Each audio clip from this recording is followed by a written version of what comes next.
There is a common expectation in the corporate world that a strong leader should act like a dictator.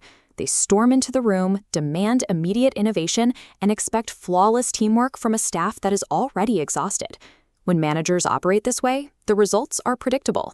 Employee burnout spikes, turnover accelerates, and creative output drops to zero.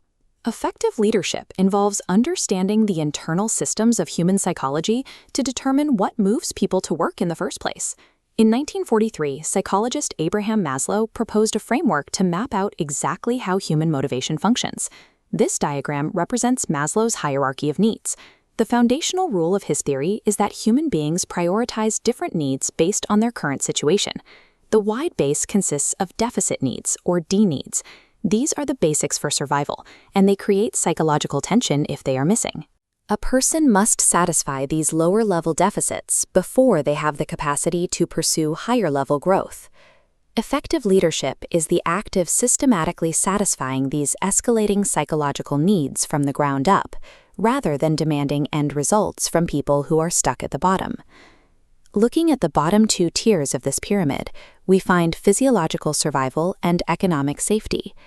In a modern corporate setting, these biological imperatives translate to predictable salaries, reliable health benefits, and basic job security. Google's human resources strategy targets these exact baseline tiers. They provide aggressive employee perks, like comprehensive healthcare coverage and free daily meals, to remove employees from a psychological survival mode. By eliminating basic anxieties about food or healthcare, the company frees up its team's cognitive bandwidth, making higher-level critical thinking possible. Moving up the pyramid brings us to the middle tiers, the psychological need for love, belonging, and esteem. In a professional environment, this innate drive to find a tribe and be valued by it serves as the psychological engine behind teamwork. Companies like Zappos deliberately engineer this middle tier. They treat employee happiness, social relationships, and a sense of shared belonging as their core corporate identity. Teamwork leverages diverse skills to increase efficiency, but achieving it requires more than forcing a group into a shared space. It requires the deliberate construction of social connection. Building a functional, trusting team is the way a leader satisfies an employee's hardwired need for mutual respect in the workplace. This flowchart maps out the 5 predictable phases a group passes through to achieve belonging and high performance. It starts with forming. This is the initial stage where a leader must provide clear expectations, establish trust, and define exact roles. Then comes storming. Team members will clash. This conflict is a psychological necessity to establish interpersonal boundaries and address challenges to authority. It is a natural friction, not a failure of leadership. Once the dust settles, you reach norming. This is the stabilization point where team structures and internal policies are finally accepted by the group. That clears the way for performing.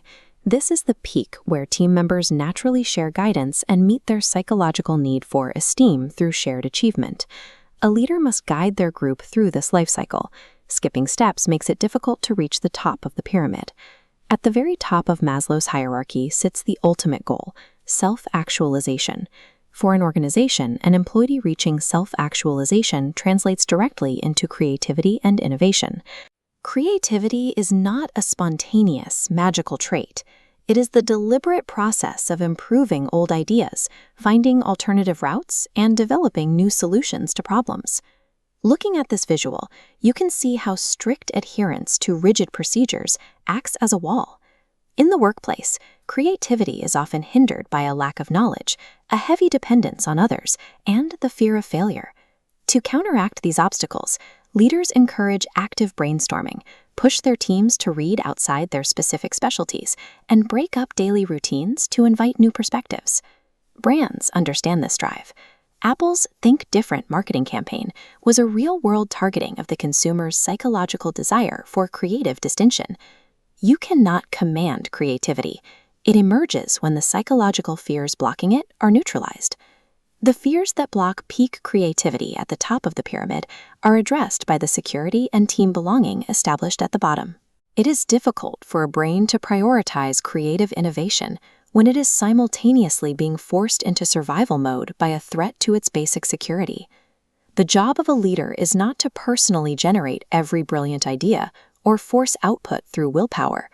True leadership is the continuous maintenance of this psychological architecture, securing basic motivation and nurturing team belonging, creating the necessary conditions for the organization's collective creativity to emerge.